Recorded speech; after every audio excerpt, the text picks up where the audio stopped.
Coming up, we're going to talk about some of the recent information and everything we currently know right now about Super Nintendo World. So this one should be super exciting. From the Bob Varley Studio in Orlando, Florida, this is the Universal Edition of the Diz Unplugged.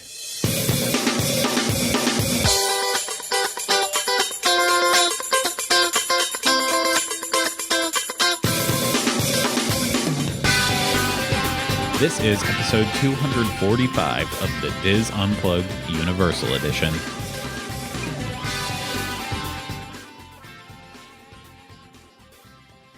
The Diz Unplugged Universal Edition is brought to you by Dreams Unlimited Travel, experts at helping you plan the perfect universal vacation. Visit them on the web at www.dreamsunlimitedtravel.com. The Diz Unplugged Universal Edition is also brought to you by DizBoards.com. If you're looking for even more information to help you plan your Universal Orlando vacation, head over to DizBoards.com and join the discussion today. Hello, everyone. Welcome to this week's episode of the Diz Unplugged Universal Edition. I'm your host, Craig Williams. Today, I'm joined alongside by my co-host, Ryno. Hello. Clavin. Oh, hello again. Oh, hello. Welcome. Thank you for being here. Oh, thank you for having me. You're I very feel welcome. real super about this episode. I'm glad you're feeling super. And then on the controls in the back, of course, we have Corey Fiascanaro. Here we go. Hello. That is also super. So we're obviously in the spirit of our topic of discussion for today. And as I mentioned right at the top of the show, we are talking about Super Nintendo World. I might not have spoken that well when I gave that little tease at the beginning, but hopefully I'll be able to wrangle it up as we go throughout this episode. But to break it down, I want to say it was somewhere around like last week on maybe Monday or Sunday night. Going into Tuesday, the world got very excited about Super Nintendo World because there was a nice little panel that happened over in Japan because Japan is getting Super Nintendo World first at the park Universal Studios over there. And so there was a nice presentation. Thierry Coop from Universal Creative was on hand to kind of give a little bit of extra details about what we should expect from Super Nintendo World, and so that kind of got this hype train going, and then that was paired with a what's the name of the artist again? Charlie XCX? Yeah, XCX. XCX. This really weird music video that like showcased a very digital Super Nintendo World where everyone was excited and happy and jumping and hitting. Have you not heard of Charlie XCX balls before, though? How many times do I have to say this? I know you listen don't listen to music that I don't care for. Well, you're married, so I assume you do sometimes. No, I actually, that's why if I've said it on this show, I believe before, if I am driving in the vehicle, I am the driver, then I control the radio. That's a because I need to. thing. What's that? The driver picks, on Supernatural, that's the big thing. He always says, driver picks the music, passenger shuts his cable. Well, I don't say it in that way. I would never tell that to my wife. God, I hope not. But I choose what I want to listen to because, especially if it's on a longer road trip or something, I need to be alert the entire time. So if I'm not choosing something that's, keeping me active, engaged, something Beethoven's I can sing along to. Yeah. Oh, yeah. Singing. Okay. Like on the way home from a day here at work, I'll be listening to like smooth jazz or something on the UCF radio just to kind of calm my nerves. But on a normal day, I want to, if I'm doing a longer trip, I want to listen to something that is active and engaging, something that's keeping me into it. And if I don't know what it is, I get bored, and I don't like that. I like to be able to concentrate on what I'm doing. And I'm the exact same way. Some music is just terrible to drive to. It's just not good driving music. Got to have good driving music. So, and that brings me, before we get into Nintendo there, I explained the premise, so we're going to talk a little bit about that, but we've got to go back one more time. I commented on a couple people's comments on the show last week, but a bulk of the comments were just like straightforward, asking about how could we not know who Bill Bev DeVoe was. Oh, how can you not? So the one thing people said, how can you not know Poison? I literally, the first thing I did, I was at a stop sign. I looked up Poison, played it, and I was like, I've never heard this. If it's been in a movie or something, maybe I have, if it was in the background. But like, I can honestly say, like just Well, driving around, I have never heard that song before. And the fact that people could be surprised about it blew my mind. Poison? Poison. Is that the song? No, it's I think if I remember correctly now, because it was like last Thursday that I listened to it, it's something like Poison. But I'm getting it confused too with like Blurred Lines. Yeah, but it was something like that. I mean, listen to it later, but I feel like I needed to bring up my stance on music. It's nothing against that music. It's just if I'm not interested in it, I'm not exploring the genre further. And like when a lot of the music, like that style of Never trust hip-hop, a big butt and smile. That's one of the lyrics. when a lot of that style of hip hop was out, I was only 4 or 5 years old, and so it's not this thing that I have a nostalgia for. Like I don't go back and listen to music from apologize for that. I don't go back and listen to music from like 88 to 95. I kind of pick up with my musical taste around like 96, 97. Britney Spears, yeah. I think it's hilarious because we had that episode where we talked about who we didn't know, and then that night or something, I was watching Bob's Burgers, and it was the episode from that Sunday that had the joke about like Gene being it wasn't Gene, it might have been the guy who owned the instrument store that Gene kept going into to play with the synthesizer, and he was like, oh, I'm in a Bill Bev DeVoe cover band, and I forgot the rest of the joke, but I was so ecstatic where I was like, wait, I would not have understood this joke if I had watched this yesterday, but because I had watched it after we had this conversation, I was really happy. It was like the universe was like, see, it's everywhere. Yeah. It is everywhere, but so I wanted to bring that up because there was a little bit of chat about that, and yeah, there you go. Nothing I like more than reading comments about how terrible we are.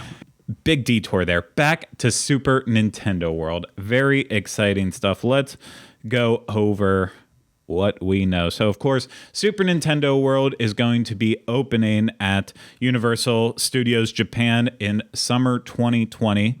Hopefully, it will be ahead of the 2020 Olympics that are taking place in Japan, and it's perfect synergy. That's why we've been talking about it for years. I mean, it was announced years and years ago. I think it was 2015 now.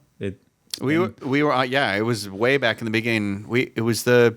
I wasn't even a full-time employee. Yeah. It was announced while we were on a ship in the ocean, I think. I believe it was. Yeah, it was. And so it's very exciting. This has been years in the making, but not a ton of information has still been really put out there about the land. The concept art came very quickly, showcasing that it's Super Nintendo World, but you're stepping into this world that is clearly based around Super Mario Brothers, and it's got all the iconic things you could want from it. You see Bowser's castle, you see Princess Peach's castle, you see that familiar landscape of different tiers and heights and mushrooms, blocks. Like you see just the tunnels. Yes, tunnels, warp tunnels, and it's all there in that concept art, getting us very, very excited, and then the entire idea of what are the attractions going to be, and with Mario Kart, of course, was the shoe-in for it, and based on that concept art, it looked like there was going to be a slow-moving dark ride style attraction, and beyond that, it was kind of a question. And then other leaked images started coming out showcasing, hey, it could be more. There could be Donkey Kong involved, and of course, rumors of Zelda and such get thrown in, as well as Pokemon, even though we know some of the hurdles that would come with that. But there was still that real big question mark of just what all could it be. And it's pretty much at this point in time, I think it's safe to say that we can say we know it's coming to definitely Universal Studios Japan. That will open first. After it opens there, it will open not soon, but in the future at Universal Studios Hollywood. That will be the next spot. A lot of the construction happening on the lower lot right now that you can see if you're doing like a studio tram tour. Everyone has kind of come to the conclusion that is 100% without a doubt Super Nintendo World for that park. we will get Super Nintendo World at our new theme park that will be coming very soon, Universal's Epic Universe, and then Universal Studios Singapore will also have Super Nintendo World involved in it. But the interesting part is it seems like all the different Super Nintendo worlds will actually be a little bit unique in a way. Like with Universal Studios Japan, we do know that there will be a Mario Kart attraction, and in that Charlie XCX video, there was just one really quick frame that showed the Mario Kart, kind of like a stylized version of Mario Kart in it. And in that little frame, it looked, if it's going to be anything like what they showed in there, it's a 4-person car of sorts, and 2 in the front and 2 in the back, and they're riding around, and we'll get more into that.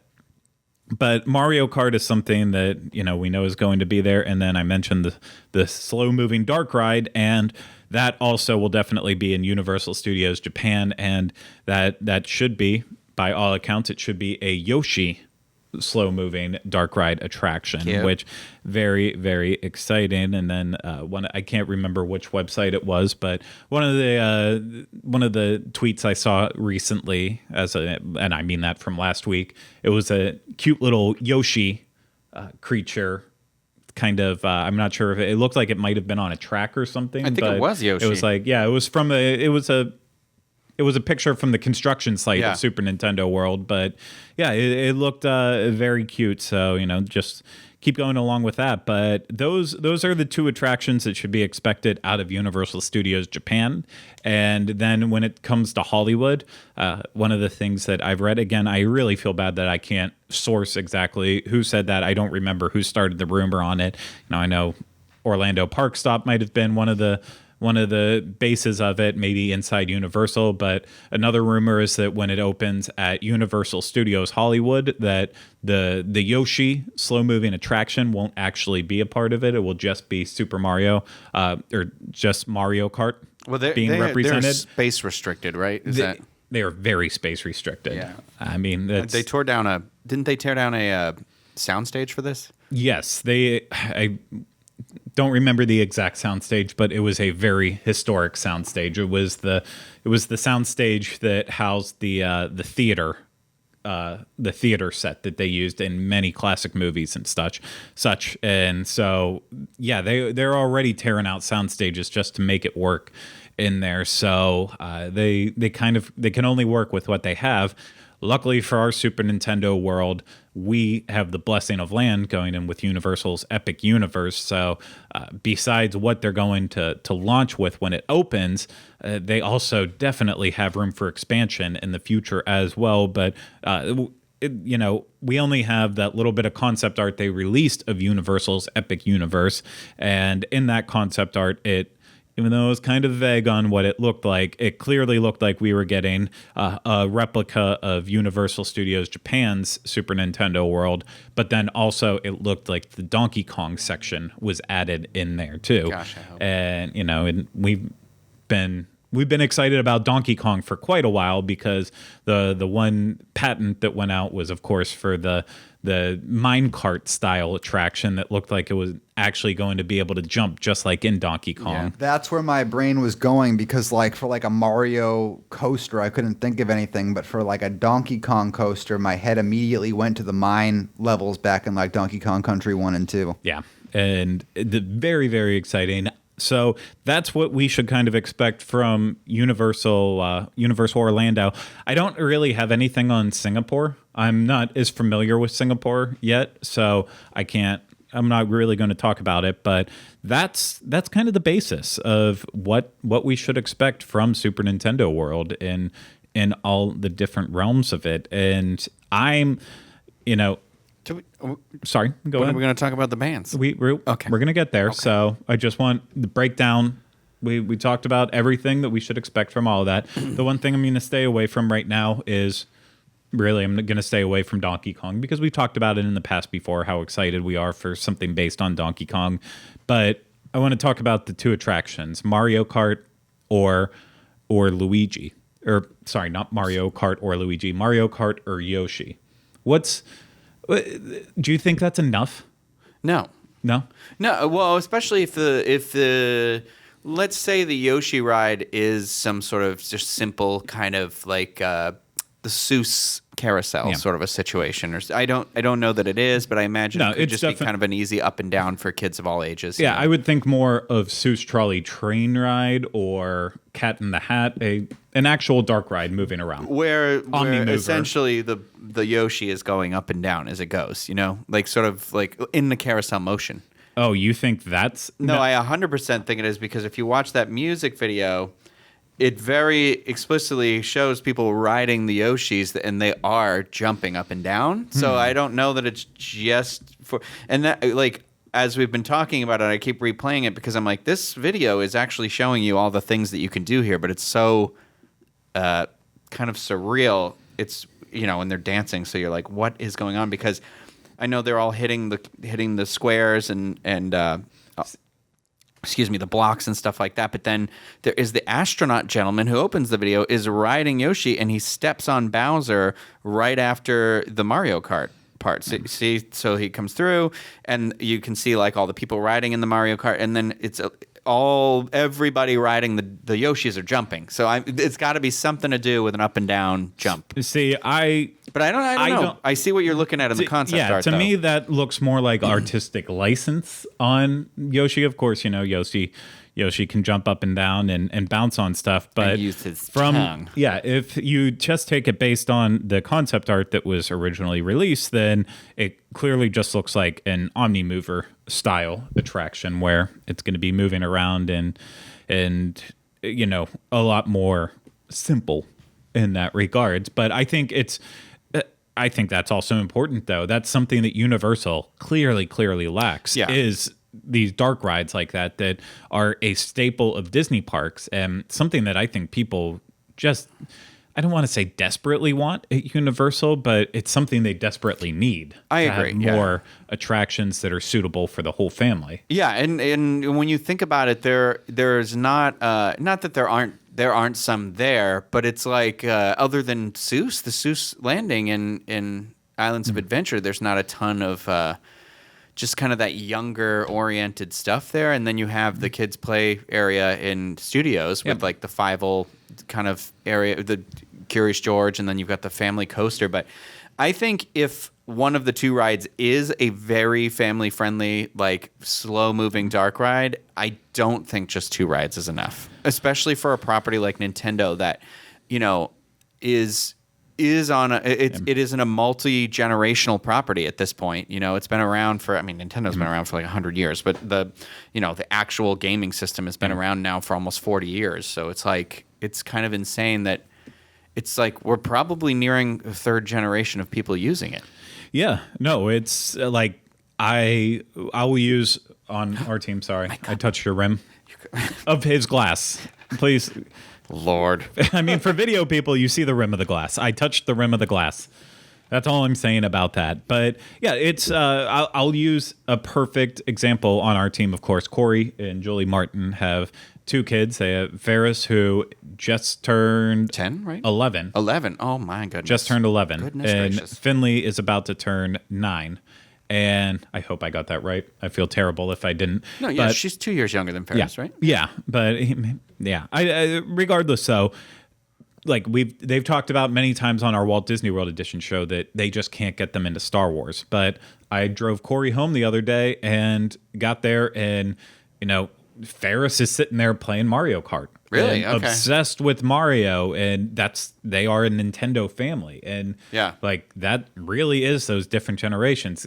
Kids embrace Nintendo so much, and I know our age does. I have a even Switch beyond. in my backpack right now, and you just made fun of me about it, but I got Luigi's Mansion because for me, Mario, not the simplicity of it, but it can be challenging, but it's also kind of a nostalgia thing. So whenever there's like a Mario Odyssey, or I like to have every Mario, the first Mario game from every console, because it's like in Super Nintendo Mario, you have it too, the small mini console that came out, and I love Donkey Kong Country. I love the side scrollers, and it's something you could play with kind of somebody of any age, I think. And to be fair, I didn't make fun of you for having a Switch. And I made fun of you for bringing it to work when we literally usually have no downtime. So, like, are you expecting to hit traffic and have time to sit there and play your Switch? It in my car. It's in the event that I don't go immediately home afterwards. I like to have it with me for when I'm rendering a video, because I take like the 10, 15 minutes it takes for the computer to output it, and I'll play it for a few minutes. That's how I like. I'm going to shame you. I read books. How dare you? How dare you, you educated swine? Yes, I am educated. Thank you. I twirl my mustache while I read books. Honestly, the last book I just finished was sorry for butchering it. It was a Hercule Poirot. You were reading an Agatha Christie. I started Hercule Poirot's Christmas right before Christmas because I was like, I want to read a Christmas book, and I just got around to finishing it. The entire time I'm sitting there like, this feels a lot like Knives Out, and then sure enough, that was one of Rian Johnson's biggest inspirations, was that exact book. And because of like all the touches are there. But that's for our Knives Out podcast that we have coming up soon. Yes. On the Diz Unplugged podcast network. Do you guys want to know what I do when I export YouTube videos? Sure. I don't know. I don't like the way you're saying it, but what do you do? Well, I export YouTube videos. I watch YouTube. Oh. Yeah, our machines are older, so we're kind of like I can't do a more than one task thing at once. person. Yeah, it's like shut the brightness all the way down, close every window, and just I'm running off a 2012 MacBook Pro right now, so it definitely has seen better days. So yeah, I'm a one task person. I switched to books. But back to your original question, I do think with something that is so forgot I asked a question. It is so multi-generational, like Nintendo at this point. I think to only have a Mario Kart attraction. See, Mario Kart is one of those where I never really played it. That was not where I was. Yeah, I only ever played it when we got our Switch, and it was one of the games that was with it. So you didn't play Mario Kart 64 at all? No. I'm 64. I was GoldenEye, Mario, and Donkey Kong. Those were the three big ones for me on 64. What about Diddy Kong Racing?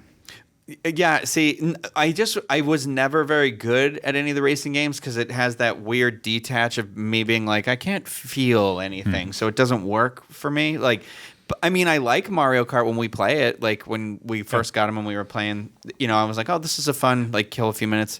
But it's like, that's wild. So I know. So I'm kind of like, I want something for me, and I guess there is the interactive element of the land that we'll talk about in a second too, which is a big deal.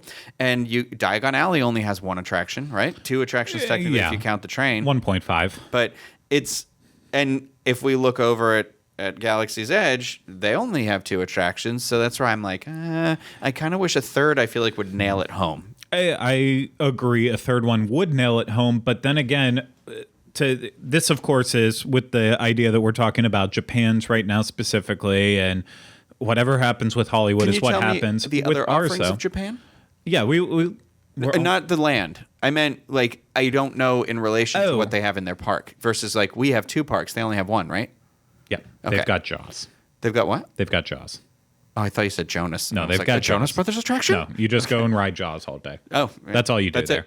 No, they plenty of offerings at Universal Studios Japan. A well-rounded park that people that I've talked to have been there just are. Well, they're the ones who have the big Harry Potter. Like they have Diagon Alley as well, right? No. No, they are just we the only ones who have Diagon Alley? Yeah, we are the only ones who have Diagon Alley. But they have that amazing Despicable Me. The parade, yeah, people lose their minds about the parade. Yes.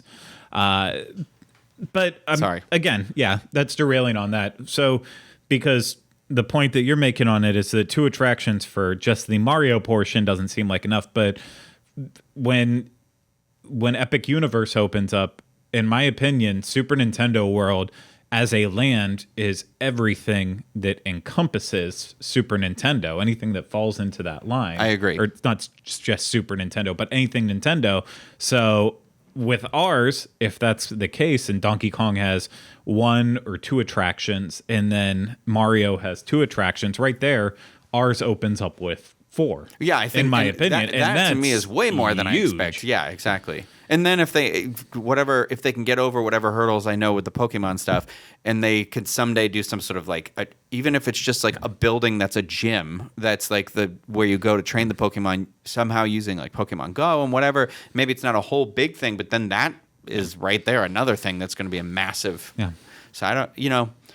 So you're saying you think that ours will be the ultimate Nintendo experience? Absolutely. Yeah. I think ours will be the ultimate Nintendo experience, and I'm super pumped with it. But I don't discredit anything that Japan's doing by only having the 2 attractions, because by all Yeah. intents and purposes, the Mario Kart attraction seems like it is going to be just epic. And it's wild to me that you didn't grow up with Mario Kart, because like I loved I know. Mario Kart on Obsessed Mario with Donkey Kart Kong. on my Super Nintendo, and then I loved it on 64. I still love Mario Kart. Mario Kart is one of those.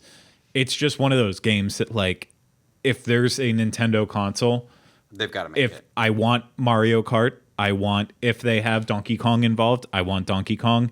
And then also if they have Mario Tennis. I love Mario Really? Tennis. Mario Yeah. Tennis? Okay. Yeah, I'm a big fan of Mario Tennis.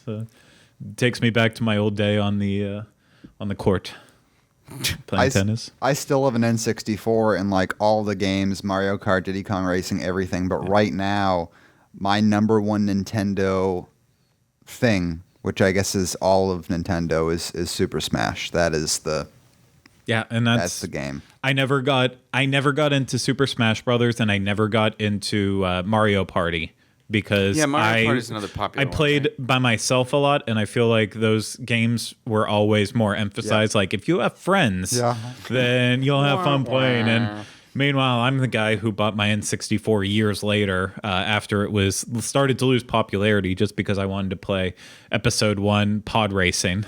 And Oh, that was the other one I played a lot on 64. Sorry. So I can't believe I didn't include that one. I was playing that all the time because I'm like, and I think that was the only racing game I could really do. And I was terrible. But I was all about that Rogue Squadron, too. That was an awesome game. Not to bring Star Wars and Nintendo together, but it was a good I mean, they're kind of collaboration. synonymous a little bit, though. I actually went as far with so basically I actually bought and sold N64 games for a while, and I went as far as to buy the adapter for the Japanese games, because Japan released games that you couldn't get in the US, like a Gundam style like robot game. So I bought the adapter so I could start buying all the Japanese games too. That's intense. You and Pete get along very well Yes, in I that was going regard. to say. The museum out there of video games.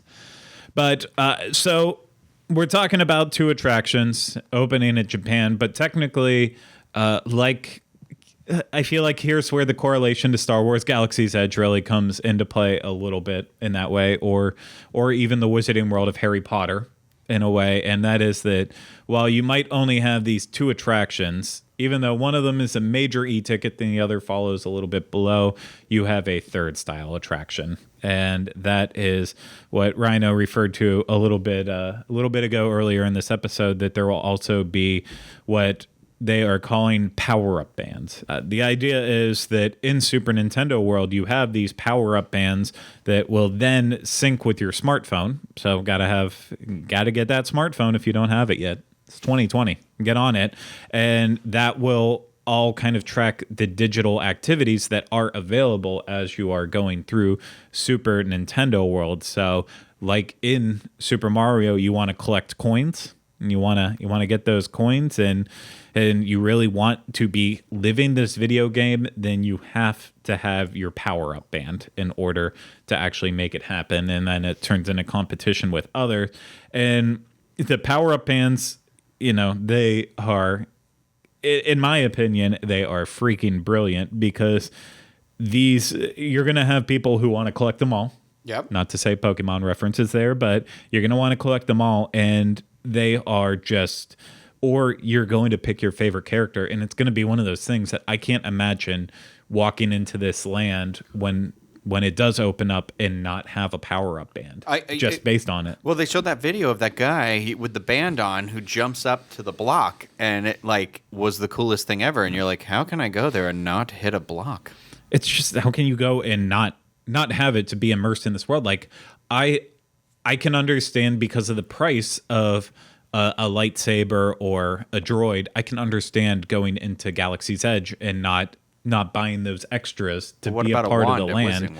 I can even understand not buying the wand because like $50. They're very expensive to get the RFID ones, and if you go on a busy day to do a lot of the experiences around, you're waiting in a line where by the time you get up to the window to do your experience, you've already watched the effect being done by sometimes 4 or 5 people. It's not as exciting then when you get to do it. And so I feel like there's a little bit of issues with those two. And not to say that won't also happen with this one too, but I can't imagine that these bands are going to cost more than $30, $35. Oh, I don't even think they'll cost that much. I was thinking around 25. But see, I'm looking at them and I'm like $15. No, I mean, probably not, but I think you have to look at Magic Band pricing and kind of take that into. I thought those were like $13.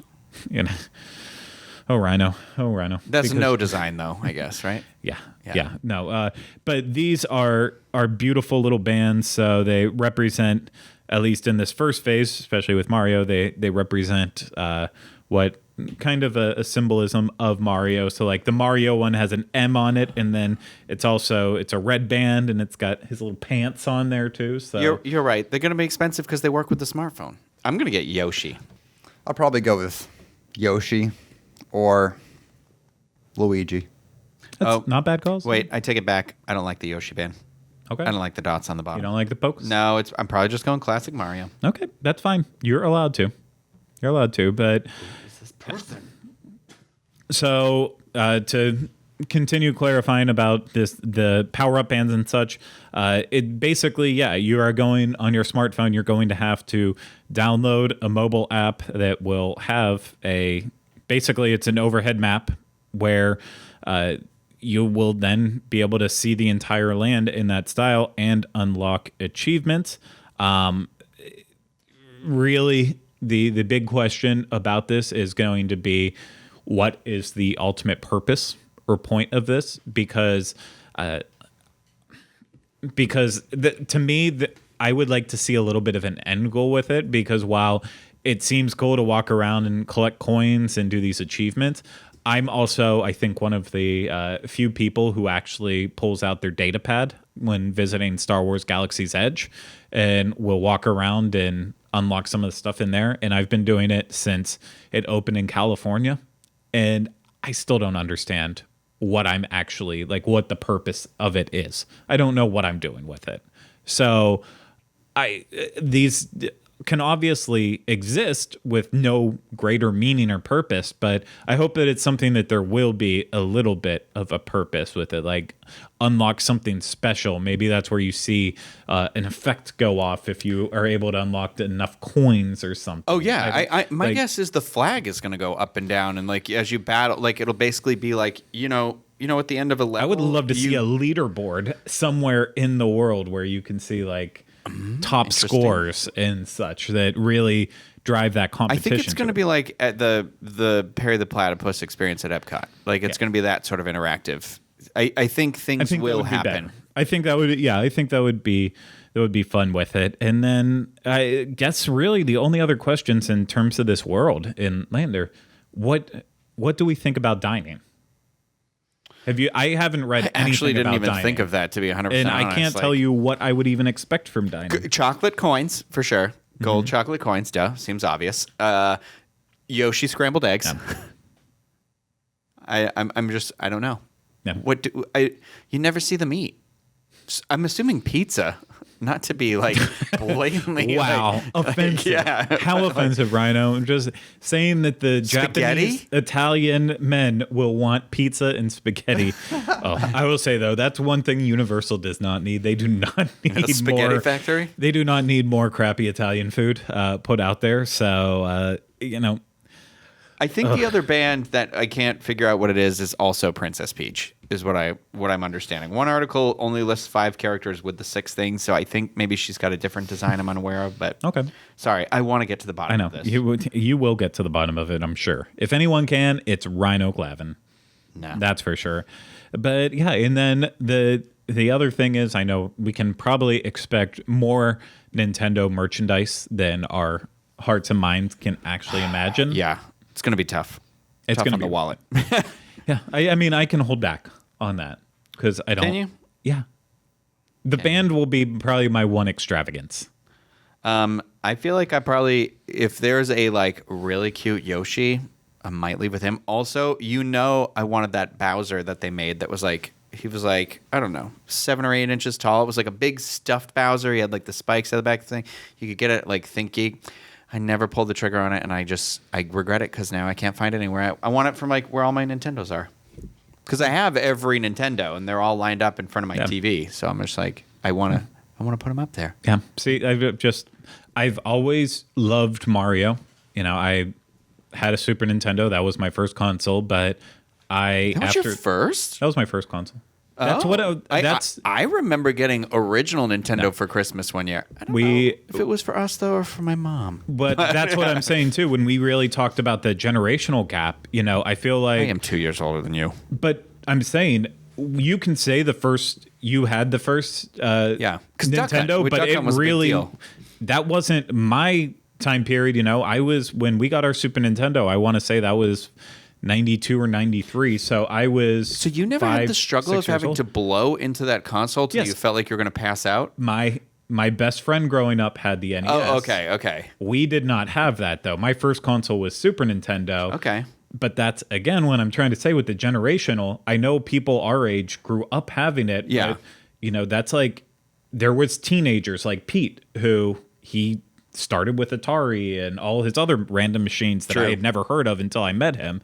And so like the Nintendo was kind of like, that's one of the ones where it's like, okay, this is the next level. So it's even the generation above us, I think some of them have a greater appreciation for Nintendo. It's kind of like when people younger than me, they grew up in the the N64 was their first console. Yeah. But they still knew Super Nintendo because people out there still had it. Super Nintendo is the best. But I still think it is the best. But for me, after I got the Super Nintendo, my next console after that was PlayStation. So you jumped ship. See, I couldn't get into the discs. I was like, I'll throw this cartridge across the room at my brother and still be able to play it later. But if I get one scratch on this disc, we're done for. Daisy. It would explain the flower. Yeah. I don't know what she's from or who she is, but she like Peach's cousin. Oh sister, yeah, Daisy is. I don't know what her significance is in like the newer games, but she's a character in Smash with the yellow dress. Yeah, that's what the band looks like. Yep. She is also a princess. She is the monarch or princess of the fictional kingdom of Sarasaland. She says she debuted in Super Mario Land. I don't know what game that is. Sarasaland. There's also Michael Scott right Rosalina. Now. Rosalina's got the light blue dress. I don't know if they're doing anything with her, but Super Mario Land was Game Boy. That's why I didn't know. Not my princess. Tell you that. Just saying that. So, yeah. But I still love Do you think Mario, they'll ultimately. sell games here? Yeah. ooh, Yeah. Of course they will. Universal hawks their DVDs and Blu-rays in their gift shops. I guess you're right. Do you think they will sell video games? Of course. I don't think it. I'm assuming it'll be like the Times Square, like the Nintendo. That's in Times Square, right? The Nintendo store. I haven't been to New York City since 1999. Please don't ask me questions about it. So I just had an idea. In 1998, was there? No. Yeah, it was I'm pretty sure there's a Nintendo store there. But anyway. So like in Galaxy's Edge, we customize our own lightsaber. What if in Nintendo you could customize your own controller? That'd be kind of sick. I thought you were going to say Yoshi, and I feel like that's a Frankenstein conversation we're going to. But yeah, I think there is an endless world of possibilities coming in Super Nintendo world. Yeah, can't wait. Yeah, neither can I. Very excited. I wish I could get out to Universal Studios Japan to see it in 2020, but I don't think that's a possibility. I think the Olympics will make it difficult. Yeah, I wouldn't want I don't think I would want to go there right in the rush of its opening. And, I like to think that we have a little bit of clout and importance, but I also don't see us, getting this big media invite to Japan to do anything. Imagine. Yeah, I don't see that happening, even like 1% of a possibility of that. So it's one of those things. I hope I get to see it before it comes stateside. And I hope I get to see it as soon after, but it's definitely, it's not the cheapest trip to take from Orlando to Japan unless you're very very good at finding good flights. And Osaka is nowhere near Tokyo either, so that becomes that issue too. You're not like, oh well, I'll go and make a whole trip. You really have to be like, I am here to go to those two. I'm assuming you're going to go to Tokyo, two separate areas. Oh, yeah. I would assume you'd fly into Tokyo, but I don't know. And that's a good point, too, that I guess I didn't even really mention it, that Universal Studios Japan is in Osaka. Yeah. And Tokyo is Tokyo. And I believe it's about it's somewhere around 3 hours difference between the two cities by train. So it's a little bit, a little bit of a haul if you think I'm going to Tokyo and then have to travel for it. But I'm very, very excited for Super Nintendo World. I cannot wait. Again, I hope I get to see it in Japan at some point before it comes stateside. Might not happen, but I'm thrilled with it. I know still there needs to be a lot more information coming out before it opens, but looking at some of the construction pictures that have been out there and hearing the new information as it rolls out, it's just it's wild stuff. And we didn't get into a lot of spoilers and stuff with it, so that's not really us. But I do have to say, if you want to get a lot more into the spoilers section, definitely seek out Orlando Park Stop, and you can get a lot of dirt on what to expect from the attractions like Mario Kart ride and stuff. If you want it spoiled for you, if you don't, stay away from it and just listen to bozos like us sitting here rambling about it, because that's what we do best. But yeah, very excited. Yeah. Yes. Okay. So any last thoughts on it before we wrap this puppy up? If there are not tunnels you can slide through, I'll be sad. That's Okay. it. Okay. Like water slides. Big tunnel. Yeah. Think about it. Anyway. Okay. Well, that's our discussion on Super Nintendo World, and that will actually end up doing it for this show. We'll just cut it off there because this one went a little bit on the long side, but I hope you still enjoyed it. Of course, if you need any extra information, you can always head over to disunplugged.com. That is the home of our show notes page for this show and all the others on the Diz Unplugged podcast network. Of course, if you're watching this on YouTube, go ahead, subscribe to us, hit that thumbs up if you enjoyed what we talked about. And if you want to leave us fun comments down below for us to read and cry over at night, then you can always do that. And again, too, ask some questions. We need those questions rolling in. We can't answer them if we don't get questions. So please do that as well, too. If you're listening to this on Apple Podcasts, Stitcher, Spotify, wherever you listen to your audio, go ahead. If you can leave us feedback, please do so. I'm going to, at some point in time, I'm going to give a prize out to someone for actually leaving us new and current feedback, because it's not happening enough. We need to see more ratings and reviews, especially on Apple Podcasts. That's how more people can actually find us and hear more about Universal. So please do that, and then subscribe as well. So thank you so much, guys, for having this conversation with me. And thank you out there to everyone who is listening and watching this. We hope you enjoyed it. We'll see you again next week with another episode of the Universal edition of the Diz Unplugged. But until then, remember, we still haven't changed the name.